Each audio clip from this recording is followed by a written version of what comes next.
प्राविधिक पत्रकारिताको क्षेत्रमा तपाईँहरूको एकदमै ठुलो कन्ट्रिब्युसन छ। मलाई चाहिँ यहाँनिर के सेयर गर्न मन लाग्छ भने हामीले 98-99 तिर नेपालमा चाहिँ यो आइटीको बारेमा लेख्ने पत्रकारहरू थोरै मात्रै थियौँ।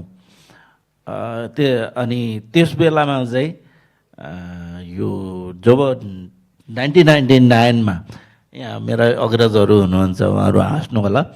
अनि यो चाहिँ मिलेनियम बग भन्ने विषयमा पहिलोचोटि नेपाल समाचार पत्रमा मैले समाचार लेखेँ। अनि त्यो बेलामा धेरै मान्छेहरू हाँसेका थिए, यस्तो पनि समाचार हुन्छ भनेर। आज आइटी नै नेपालमा प्रमुख विधाको रूपमा उदाएको छ र आइटिसी फाउन्डेसनले निकै राम्रो यस क्षेत्रमा पहल गरिरहेछ। पत्रकारितामा मेरो 32 वर्षको यात्रामा मैले तपाईँहरूले गरिरहेको योगदानलाई साँच्चै नै म एप्रिसिएट गर्न चाहन्छु।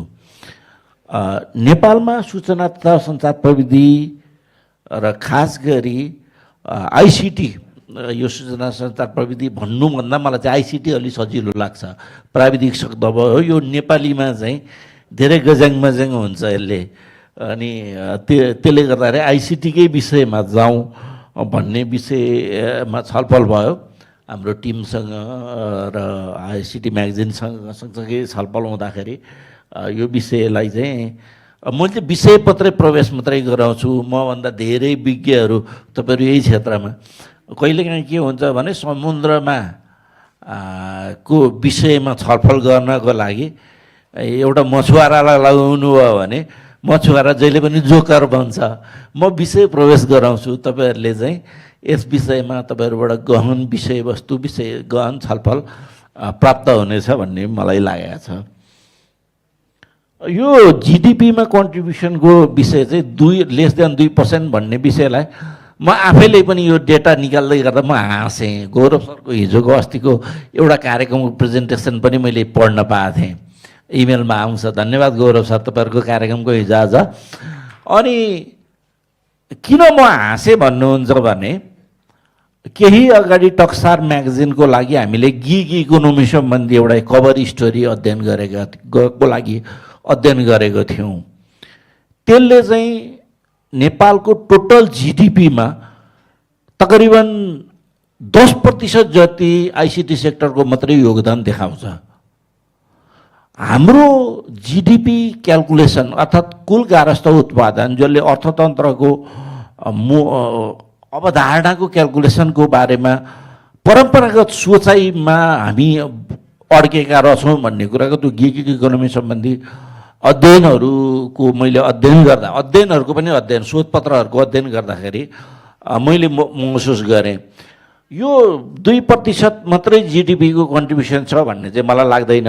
अब हाम्रो केन्द्रीय तथ्याङ्क विभाग भन्थ्यौँ पहिले, अहिले नाम फेरेर राष्ट्रिय तथ्याङ्क कार्यालय बनाएका छन्। अब गजेन्द्र बुढाथोकी नाम फेरेर मैले गजेन्द्र चल्ला राखे पनि एउटै कुरो हो। त्यो परम्परागत सोचबाट माथि नउठेको संस्थाले बनाएको तथ्याङ्कमा धेरै बहस नगरौँ। अब विज्ञहरूबाट यसमा प्राप्त होला जिडिपीको कन्ट्रिब्युसनको विषयमा चाहिँ मेरो टिप्पणी, सानो टिप्पणी यति मात्रै छ।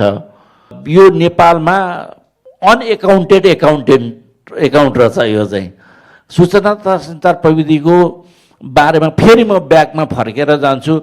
99-2000 तिर नेपालमा बिओपीको कामहरू सुरु भयो, एमटीको काम सुरु भयो, मेडिकल ट्रान्सक्रिप्सनको कामहरू सुरु भयो।